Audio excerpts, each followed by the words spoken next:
Que tous ceux qui respirent louent l'Éternel. C'est de cette façon donc que le culte de ce dimanche 17 février a débuté à l'hôtel de prière et d'évangélisation La Nouvelle Alliance, en sigle OPENA.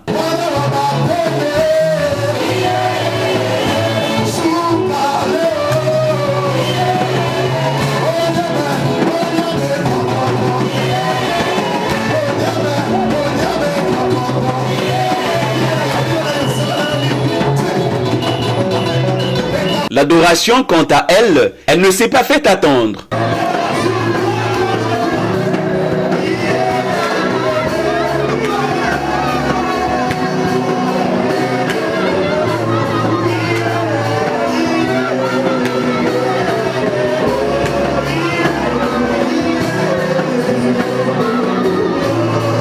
Que l'Éternel ajoute encore. Voilà le thème choisi pour le message de ce culte par le berger Timothée. Il a tiré de Genèse chapitre 30, versets 22 à 24.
OPENA, c'est au numéro 2900 de l'avenue Lakipopo, quartier Gambela 2, dans la commune de Lubumbashi.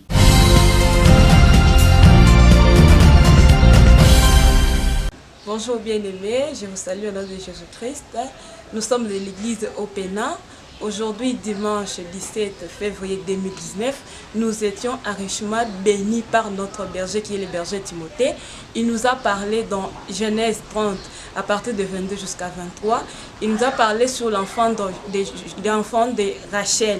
Quand Rachel a eu Joseph, il avait l'amertume. Elle ne mettait pas au monde. Elle avait un souci. Mais un jour, Dieu s'est souvenu de sa vie. Il lui a donné Joseph et il a dit que Dieu ajoute encore. Nous étions richement bénis, que ce soit dans la louange, que ce soit dans l'adoration. La participation était massive en présence de notre berger qui est le pasteur Vincent Kapajika qui nous a bénis. Je t'invite toi aussi à venir prier, adorer, louer ensemble avec nous les dimanches prochains. Tu ne seras pas déçu.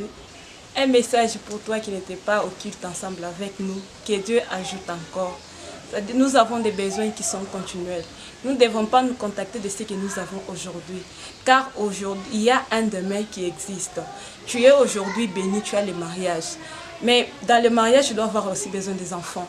Dans le mariage, tu dois avoir besoin de travail. Dans le mariage, tu dois avoir besoin de logements. C'est pourquoi nous ne devons pas nous contacter de ce que nous avons aujourd'hui. Nous devons oublier les succès d'aujourd'hui et projeter encore notre avenir sur le lendemain, parce que les bontés de l'Éternel s'écoulent chaque matin, il renouvelle ses bontés sur nous. Nous devons compter sur l'Éternel, oublier ce qu'il a fait aujourd'hui et le voir encore dans le jour prochain. Pour toi qui es fatigué, pour toi peut-être qu'il y a un problème qui se dit Dieu n'agit pas. Un jour, Dieu va se souvenir de ton problème. Il va se souvenir de tout ce que tu fais comme sacrifice, tout ce que tu fais comme offrande, tout ce que tu fais dans son service. Dieu n'oublie jamais. Tant que la terre existe, il y a ce qu'on appelle la loi de la semaille et de la moisson. Que Dieu ajoute encore sur ce que tu as besoin.